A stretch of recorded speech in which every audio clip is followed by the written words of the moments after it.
waduh, apa kenyang dengan saya sehari 3 kali. Atau kalau teman-teman lapar cukup baca buku 3 kali jadi kenyang. Enggak, mungkin kalau teman-teman memiliki makrifat tersendiri, ini bisa kan percaya. Setelah sekali lah, baca buku kan lapar, aku sedang baca buku 2 kali lah. Wah, pasti lumayan lah, buku diusia dia. Satuangan, ada banyak. Alhamdulillah berkah di Polres, ya, jangan. Masalahnya seperti Bapak. Menurut saya nih, analisa saya tidak digantikan dengan robot. Percaya. Ya. Secanggih-canggihnya apapun sistem, tetap keamanan perlu manusia. Itu yang bisa saya sampaikan. Semakin ke depan, profesi satpam ini semakin dicari. Semakin dicari. Nah, tergantung nih, kebutuhan klien ini banyak sekarang. Kriterianya banyak, spesifikasinya banyak. Mulai dari pendidikan, minimal SMA. Mulai dari tinggi badan, si klien-klien ini memintanya minimal laki-laki 168 cm. Untuk perempuan tinggi badan sekurang-kurangnya si klien ini meminta umumnya 156 cm. Apalagi dari pendidikan sudah minimal SMA, tinggi badan sudah, tidak tato dan tidak tinggi, terutama ya laki-laki, perempuan ini. Cuman perempuan jangan dipilih yang lain-lain yang bukan lubangnya di sini mungkin image-nya menjadi kurang bagus. Biasa saya kualifikasi coba bingung kan. Ya mohon maaf mungkin dengan keadaan segala rupa, boro-boro nyampe SMA atau segala macam. Akhirnya kita rekrut dulu. Masih bapak diparang, nah itu dia gitu. Ya. Di sini bersyukurlah masih lingkungan yang seperti ini, ada tempat pendidikan. Biaya kalau menurut saya bilang murah juga tidak, tapi setidaknya masih terjangkau. Ikut diksa, beres diksa. Nah, balik lagi ke teman-teman.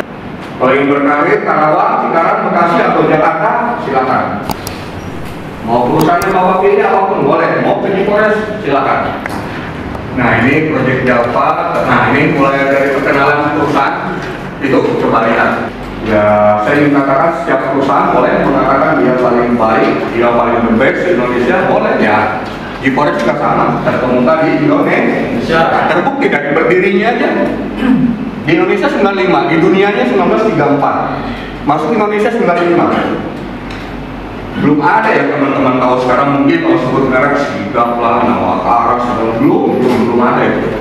Jauh. Masih single factor, skritor.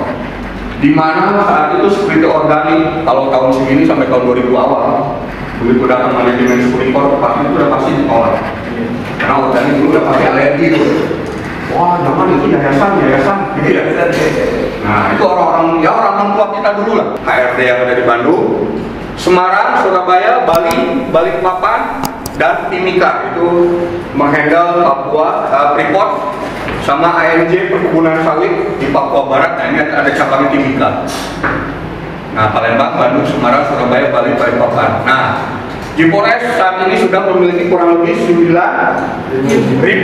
karyawan tersebar dari Sabang sampai Merauke. Memenuhi segala ketentuan ketenaga kerjaan yang berlaku untuk menjamin pemenuhan hak-hak pekerja dan diatur di dalam kontrak. Ini sudah ada jelas kalimatnya. Di Polres berkomitmen memenuhi segala ketentuan ketenaga kerjaan terkait hak-haknya teman-teman. Contoh, teman-teman jika di Polres tidak akan mengalami gaji di bawah UMK, insya Allah tidak akan mengalami itu. Apanya?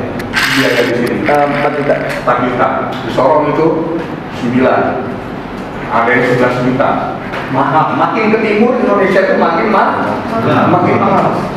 Makanya bersyukur alhamdulillah 4 juta yang tadi saya bilang, saya tidak bilang itu murah dan saya juga tidak bilang itu mahal. Yang pastinya terjangkau. Dibandingkan kalau di Indonesia Timur itu bisa 9 juta, 10 juta, baru daerah pertama. Kebayang daerah medianya berapa? Kebayang daerah utamanya berapa? Ini 78. Apalagi Bandung 4 juta, kota Bandung ya. Kabupaten Bandung 3,5, Cimahi 3,5. Daerah HRD itu UMK pasti. Ya walaupun bentuknya saya nggak hafal, tapi depannya itu saya tahu. Berapa UMK? Kabupaten Bogor 4,5. Ya, paling besar memang ini ada di Karawang 51, 76.000 something. Mungkin di sini 3,2 ya? 3,2 sekian kalau disebut. Nah, Itu UMK yang diterima, UMK kabupaten, kota di tempat teman-teman ditugaskan. Karawang 5176. Ya. Balik lagi, Pak Angga, saya gajinya segitu. Yes, tapi itu kotor. Bersihnya apa? Kan teman-teman ada program BPJS itu dari teman-teman, oleh teman-teman balik lagi untuk teman-teman. Yang penting BPJS tenaga kerjaan. BPJS tenaga kerja di dalamnya meliputi, nah itu banyak tuh, ada 5 komponen mengalami. Kita tidak akan menikmati. Yang menikmati antara apa? Kita faktor pergi kerja, pulang kerja. Ada kalimat selanjutnya, ada klausul selanjutnya, yaitu melalui rute yang seharusnya. Contoh, Bapak rumah di mana? Pamanukan. Misalnya Bapak kerja di sebuah kota, terus Bapak jalan Bandung dulu. Nah itu wajar atau tidak? Ya. Tentunya amit-amit. Kalau terjadi suatu kecelakaan, tentunya BPJS juga memiliki tim investigasi. Loh, kenapa Bapak ini jalan ke Bandung? Ada apa? Apa pos 2, pos 3? Kerjanya di mana misalnya? Di sebuah kota. Dia dari Pamanukan. Mereka bukan rutenya tidak. Menurut saya bukan ya. Nah itu JKK itu begitu. Jadi begitu terjadi kejadian kecelakaan, teman-teman akan diinvestigasi minimal. BPJS akan menghubungi HRD yang menghandle BPJS di Polres, minta schedule kerja atas nama Fulan kerja sore jam 3 sampai jam 11 malam. Si Fulan kecelakaan jam 12. Nah, dicek sama BPJS alamatnya di mana, tempat kerja di mana. Logis kan di 1 jam, oh ya benar ternyata. Barulah di sini terjadi di cover. Itu dia. Jadi BPJS juga tidak bodoh, tidak serta-merta asal cover aja, dia punya timnya juga untuk memvalidasi. Nah itu yang paling penting. JKK itu adalah pergi kerja, pulang kerja di jalur yang wajar dan di tempat kerja. Nah, kalau ada yang bertanya, Pak enggak, saya kerja jam 3, pulang jam 11, ternyata saya disuruh lembur, saya pulang jam 7 pagi, itu di cover nggak? Sudah pasti di cover, karena perintah dari perusahaan, dan itu namanya lembur.